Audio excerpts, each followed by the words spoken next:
Okay, so this stuff goes on pretty easy. As you can see, this one is a smaller lever unit. So essentially it's really hard to squeeze. I'm actually struggling as I do it. They make a little bit bigger ones that are probably $1 more. I'd say I've never used these before, and this is the worst experience I've ever had doing it.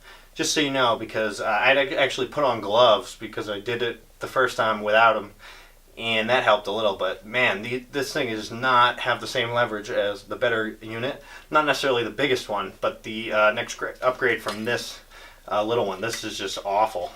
It might be okay for like caulk and stuff, but this stuff is pretty heavy duty. You do have a bit of a dry time here.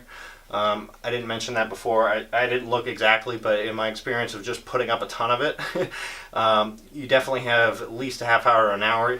You can leave the tube, but again, just disengage so it's not constantly pushing out. All right. I'm just going to finish up here and make sure I'm happy with it. But I basically got 2 pieces per tube of this, although I might still have to open it up to finish it. So pretty close. I probably could have done it with 2.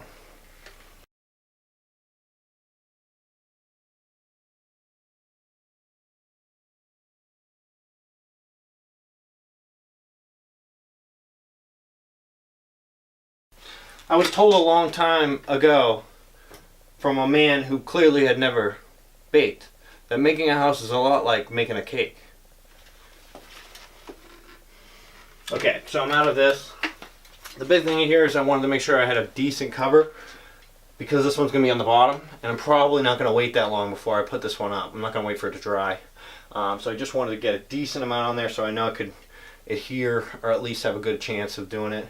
You always could tape these if you're worried about a piece not drying. I just tape it right to the concrete with some sort of duct tape or something. Give it the time to dry and it'll be okay. You can pull the tape right off. It won't even affect it. Alright, so I'm going to finish up. Then I'm going to fit this in. Always want to watch out where you put this. I had put it down and somehow a drill got put down on where the puddle was, and it filled the drill with this stuff, and it definitely took some creativity to unclog the drill. So just be cognizant of that, especially if you're putting on anything you love. So you always want to have some scrap or something that you can work around and deal with this, because you generally don't end up with an even amount, although this worked out pretty good for that in the sense of having about 1 for each 2.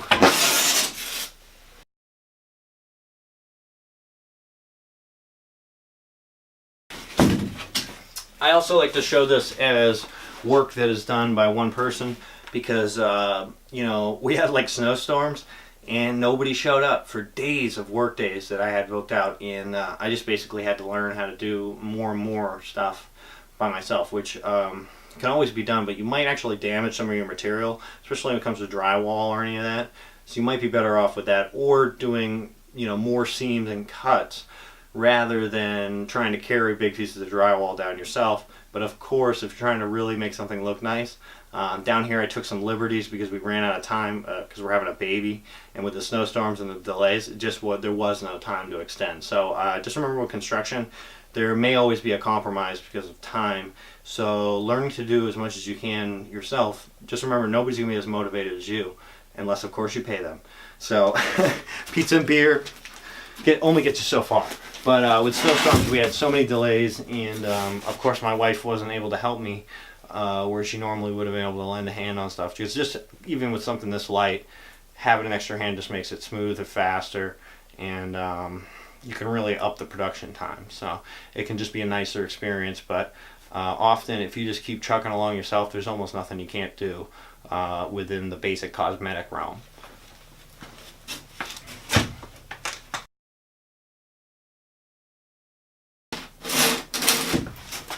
So here I'm just trying not to smear glue or break the foam.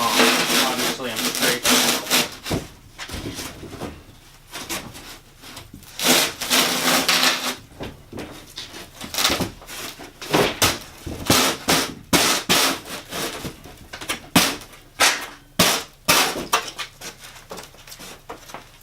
Okay. So I'm about as far as I'm going to get.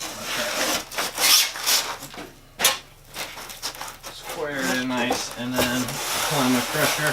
Start on one side, work your way to the other. Kind of like putting on a cell phone cover, which I just did very poorly this morning. Okay, so now this should be, it's probably not going to stick right away. It might even bounce. So what I would often do is tape it, like I said, but even if you just give it a minute or so of wait, you'll find it'll just have a better chance of not being a little off, because pulling it back after can be quite a pain. So I'm probably just going to grab some tape and make sure this one's in good, because again, it's on the bottom and it's going to have some weight on it. So yeah, I'm watching it pop. So let me grab some tape. I'm going to make you guys wait. You think about what I said.